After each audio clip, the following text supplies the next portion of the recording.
सभी भक्तों को प्रणाम। जय श्री राम। तो आइए अपने दिन की शुरुआत रामचरितमानस के पाठ से करते हैं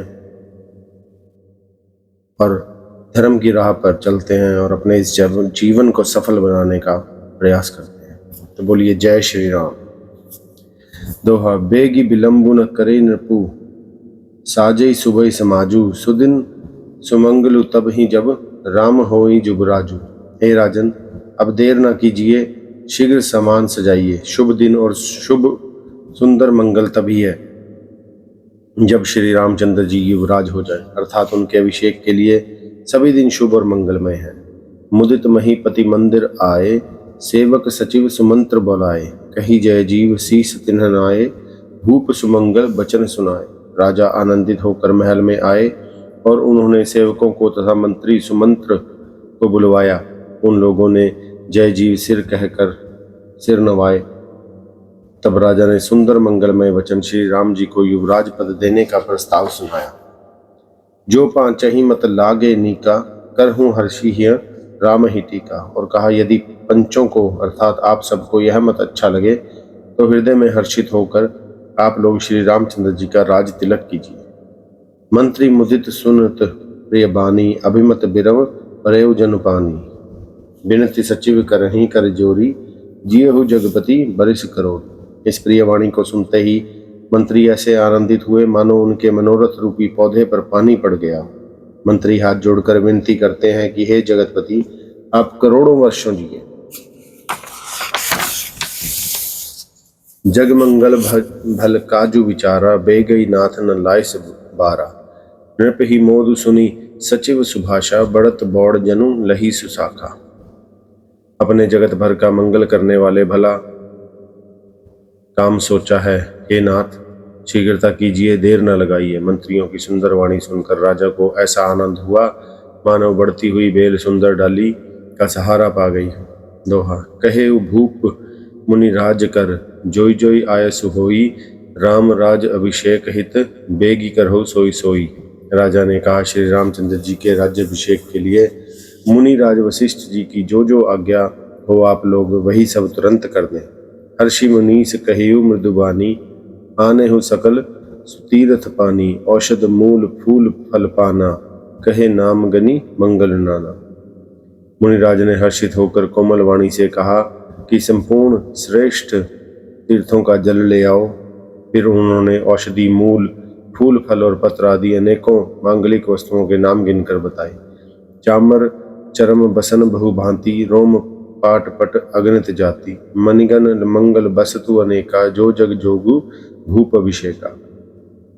चमर मृग चर्म बहुत प्रकार के वस्त्र, असंख्यों जातियों के ऊनी और रेशमी कपड़े, नाना प्रकार की मणियां रत्न तथा और भी बहुत मंगल वस्तुएं जो जगत में राज्याभिषेक के योग्य होती हैं, सबको मंगाने की उन्होंने आज्ञा दी। वेद विदित कही सकल निधाना, कहे रचहु पर विविध बिताना। सफल रसाल पूग फल केरा, रोपहु बिथनहि पुर चहु फेरा। मुनि ने वेदों में कहा हुआ सब विधान बताकर कहा, नगर में बहुत से मंडप चदोंवे सजाओ। फूलों समेत आम सुपारी और केले के वृक्ष नगर की गलियों में चारों ओर रोप दो। रचहु मंजू मणि चौके चारू, कहु बनावन बेगी बजा।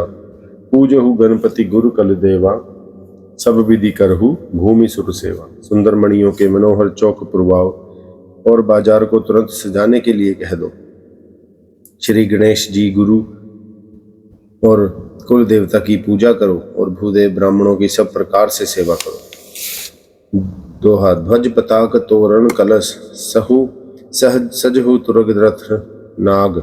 सिरधर मुनिबर बचन सबू, निज निज काजहि लाग। ध्वजा पताका तोरण कलश, घोड़े रथ और हाथी सबको सजाओ। मुनि श्रेष्ठ वशिष्ठ जी के वचनों को शिरोधार्य करके सब लोग अपने अपने काम में लग गए।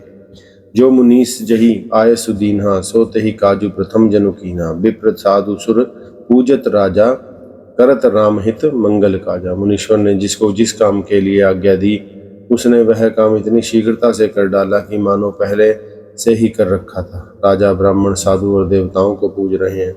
और श्री रामचंद्र जी के लिए सब मंगल कार्य कर रहे हैं। सुनत राम अभिषेक सुहावा, बाज गहा गह अवध बधावा। राम सिय तन सगुन जनाए, पर कहीं मंगल अंग सुहाए। श्री रामचंद्र जी के राज्याभिषेक की सुहावनी खबर सुनते ही अवध भर में बड़ी धूम से बधावे बजने लगे। श्री रामचंद्र जी और सीता जी के शरीर में भी शुभ शकुन सूचित हुए। उनके सुंदर मंगल अंग फड़कने लगे। पुलकिस प्रेम परस्पर कहीं, भरत आगमनु सूचक हहीं। भय बहुत दिन अति अवसेरी, सगुन प्रतीति भेंट प्रिय केरी। पुलकित होकर वे दोनों प्रेम सहित एक दूसरे से कहते हैं कि ये सब शकुन भरत के आने की सूचना देने वाले हैं। उनको मामा के घर गए बहुत दिन हो गए, बहुत ही अवसर आ रही है, बार बार उनसे मिलने की मन में आती है। शकुनों से प्रिय भरत से मिलने का विश्वास होता है।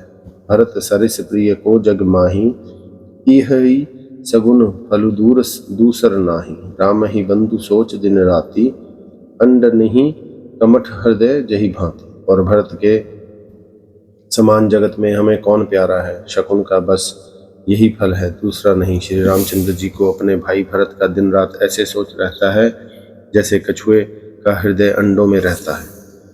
दोहा, यही अवसर मंगल परम, सुनि रह सेऊ रनिवासु। शोभत लखी बिदु बढ़त, जनु बारदी बिचु बिलासु।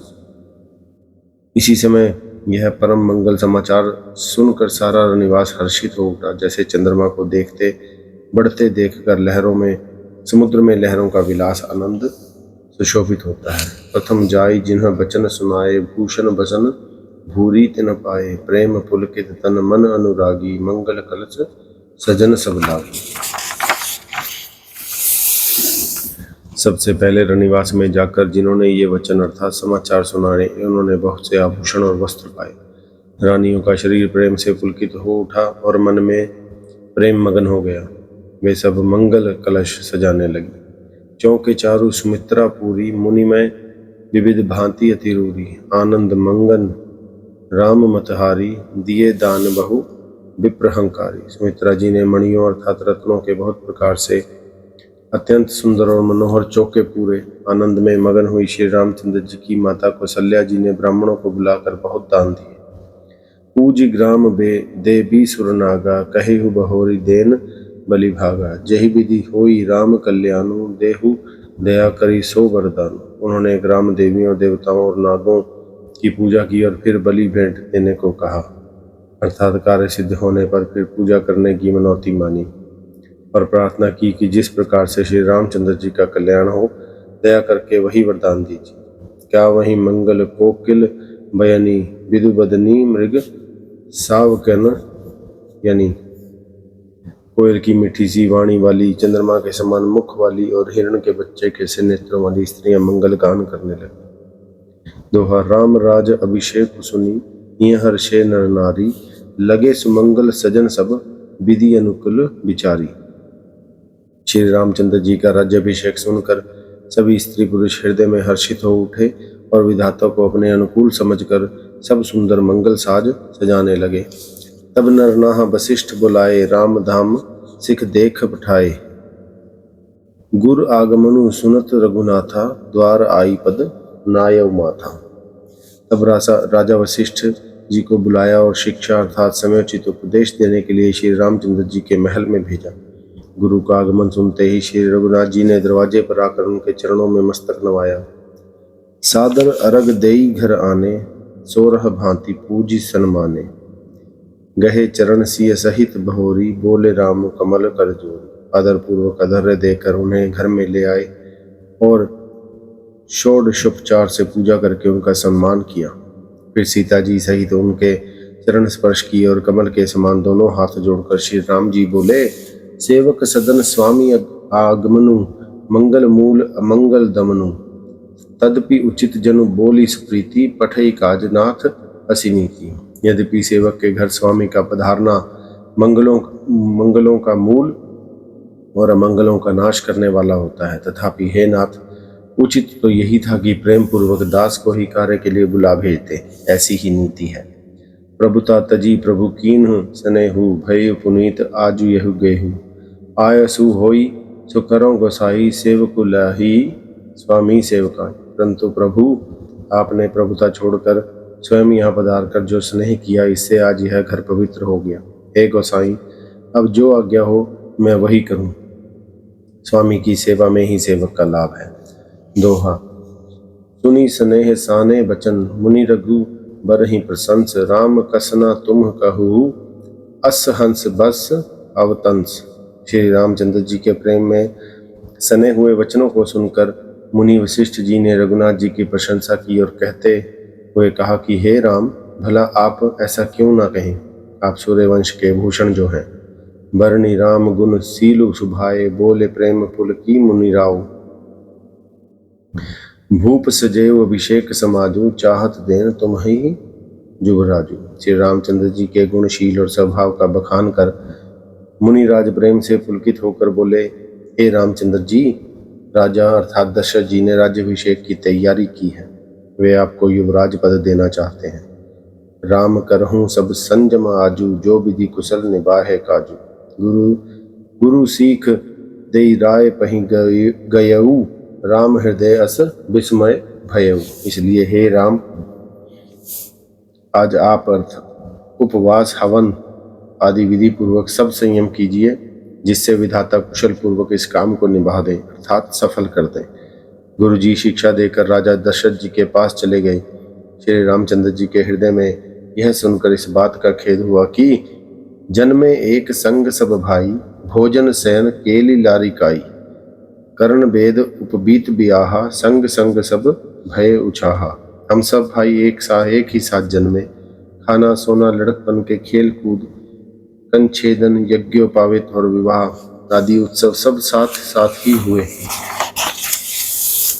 विमल बंस यहु अनुचित एकु, बंधु बिहाय बढ़ही अभिषेकु। प्रभु प्रेम पछितानि सुहाई, हरो भगत मन के कुटिलाई। पर इस निर्मल वंश में यही एक अनुचित बात हो रही है कि और सब भाइयों को छोड़कर राज्याभिषेक एक बड़े का ही अर्थात मेरा ही होता है। तुलसीदास जी कहते हैं, प्रभु श्री रामचंद्र जी का यह सुंदर प्रेम पूर्ण पछतावा भक्तों के मन की कुटिलता को हरण करे। दोहा। तेहि अवसर आए लखन, मगन प्रेम आनंद, सन माने प्रिय बचन कही, रघुकुल कैरव चंद। उसी समय प्रेम और आनंद में मगन लक्ष्मण जी आए। रघुकुल रूपी कुमुद के खिलाने वाले चंद्रमा श्री रामचंद्र जी ने प्रिय वचन कहकर उनका सम्मान किया। बाजहि बाजने विविध विधाना, पुर प्रमोद नहीं जाई बखाना। भरत आगमनु सकल माना वहीं, आवहु बेगी नयन फल पावहीं। बहुत प्रकार के बाजे बज रहे हैं। नगर के अतिशय आनंद का वर्णन नहीं हो सकता। सब लोग भरत जी का आगमन मना रहे हैं और कह रहे हैं कि वे शीघ्र ही घर आवें और राज्याभिषेक का उत्सव देखकर नेत्रों का फल प्राप्त करें। आट बाट गर गली अथाई, कहीं परस्पर लोग लुगाई। काली लगन भली केतिक बारा, पूजे ही विधि अभिलाषु हमारा। बाजार, रस्ते, घर, गली और चबूतरों पर जहां तहां पुरुष और स्त्री आपस में यही कहते हैं कि कल वह शुभ लगन मुहूर्त कितने समय है जब विधाता हमारी अभिलाषा पूरी करेंगे। कनक सिंहासन सिय समेता, बैठे ही रामु होई चित चेता। सकल कहें ही सब हो ही काली, बिगन माना वहीं देव कुचाली। जब सीता सहित श्री रामचंद्र जी स्वर्ण के सिंहासन पर विराजेंगे और हमारा मन चीता होगा, अर्थात मनोकामना पूरी होगी। इधर तो सब यह कह रहे हैं कि कल कब होगा, उधर कुचक्री देवता विघ्न मना रहे हैं। तिन्ह ही सोई न अवध बधावा, चोरही चिंदनी रति न भावा। सारद बोली विनय सुर करहीं, बारही बार पाए लय परहीं। उन्हें अर्थात देवताओं को अवध के बधावे नहीं सुहाते, जैसे चोर को चांदनी रात नहीं भाती।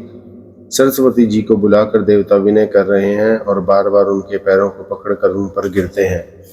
दोहा। विपत्ति हमारी बिलोक की बड़ी, मातु करई सोई आजू।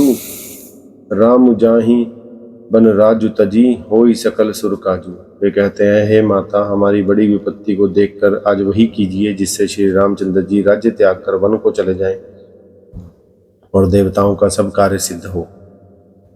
सुनि सुर विनय टाठी पछिताती, भई सरोज विपिन हम राती। देखी देव पुनि कह ही निहोरी, मातु तो ही नहीं थोरई उखोरी। देवताओं की विनती सुनकर सरस्वती जी खड़ी खड़ी पछता रही हैं कि हाय, मैं कमल वन के लिए हेमंत ऋतु की रात हुई। उन्हें इस प्रकार पछताते देखकर देवता फिर विनय करके कहने लगे, हे माता, इसमें आपको जरा भी दोष ना लगेगा। विस्मय हर्ष हरित रघुराऊ, तुम जानहु सब राम प्रभाव। जीव कर्म बस सुख दुख भागी, जाई अवध देव हित लागी। श्री रघुनाथ जी विषाद और हर्ष से रहित हैं। आप तो श्री राम जी के प्रभाव को सब जानती ही हैं। जीव अपने कर्मवश ही सुख दुख का भागी होता है, अतएव देवताओं के हित के लिए आप अयोध्या जाइए। बार बार गही चरण संकोची, चली बिचारी विबुध मति पोची। ऊंच निवासु नीच करतूती, देख न सकहीं पर आई विभूति। बार बार चरण पकड़कर देवताओं ने सरस्वती को संकोच में डाल दिया। तब वह यह विचार कर चली कि देवताओं की बुद्धि ओछी है, इनका निवास तो ऊंचा है पर इनकी करनी नीची है, ये दूसरे का ऐश्वर्य नहीं देख सकते। आगिल काजू बिचारी बिरोही, कर हई चाह कुशल कवि मोरी। हर्षि हृदय दशरथपुर आई, जनुग्रह दशा दुसह दुखदाई। परंतु आगे के काम का विचार करके श्री राम जी के वन जाने से राक्षसों का वध होगा, जिससे सारा जगत सुखी हो जाएगा। चतुर कवि श्री राम जी के वनवास के चरित्रों का वर्णन करने के लिए मेरी चाह अर्थात कामना करेंगे। ऐसा विचार कर सरस्वती हृदय में हर्षित होकर दशरथ जी की पूरी अयोध्या में आई, मानो दुसा दुख देने वाली कोई ग्रह दशा आई हो। दोहा। नाम मंथरा मंदमती, चेरी कह कई केरी। अजस पिटारी ताही करी, गई गिरामती फेरी। मंथरा नाम की कैकई एक मंद बुद्धि दासी थी। उसे अपयश की पिटारी बनाकर सरस्वती उसकी बुद्धि को फेर कर चली गई। दिख मंथरा नगरु बनावा, मंजुल मंगल बाज बधावा। पूछे सी लोगन कहा उछाहू, राम तिलकु सुनी भा उर्दाहू। मंथरा ने देखा कि नगर सजाया हुआ है, सुंदर मंगलमय बधावे बज रहे हैं। उसने लोगों से पूछा कि कैसा उत्सव है। उनसे श्री रामचंद्र जी के राज तिलक की बात सुनते ही उसका हृदय जल उठा। करे विचारु को बुद्धि कुजाती, होई अकाजू कवनी विधि राती। देखी मागी मधु मधु कुटिल की राती, जिमि गम तकई लेउ कही भाती। वह दुर्बुद्धि नीच जात वाली दासी विचार करने लगी कि किस प्रकार से यह काम रातों ही रात बिगड़ जाए। जैसे कुटिल भीलनी शहद का छत्ता देखकर घात लगाती है कि इसको किस तरह से उखाड़ लो। भरत माँ तो पहीं गई बिलखानी, का अनमनी हसी कहाँ हसी रानी। उतरु दई न लई उसासु, नारी चरित करी ढारे आंसू। वह उदास होकर भरत जी की माता कैकई के पास गई। रानी कैकई ने हंसकर कहा, तू उदास क्यों है मंथरा? कुछ उत्तर नहीं देती, केवल लंबी सांस ले रही है और त्रिया चरित्र करके आंसू ठरका रही है। हंसी कह रानी गालू बढ़तोरे, दीनह लखन सिख असमन मोरे। तब हूँ न बोल चेरी बड़ी पापिनी, छाड़े श्वास कारी जपू जनु सापिनी। रानी कहकर हंसने लगी कि तेरे बड़े गाल हैं, अर्थात तू बहुत बढ़ कर बोलने वाली है। मेरा मन कहता है कि लक्ष्मण ने तुझे सीख दी है, अर्थात दंड दिया है। तब भी वह महापापिनी दासी कुछ भी नहीं बोलती, ऐसी लंबी सांस छोड़ रही है मानो काली नागिन फुफकार छोड़ रही हो। तो आज का ये सुबह का जो रामचरितमानस का पाठ है, इसे हम यहीं विश्राम देंगे और आज फिर संध्या को इसको यहीं से हम आरंभ करेंगे। तब तक के लिए हमें आज्ञा दीजिए। जय श्री राम।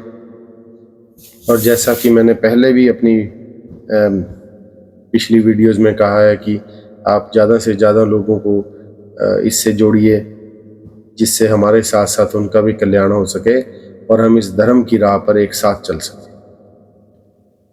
तो प्लीज़ मुझे कमेंट करके बताइए और लोगों को इसके साथ जोड़िए। जय श्री राम।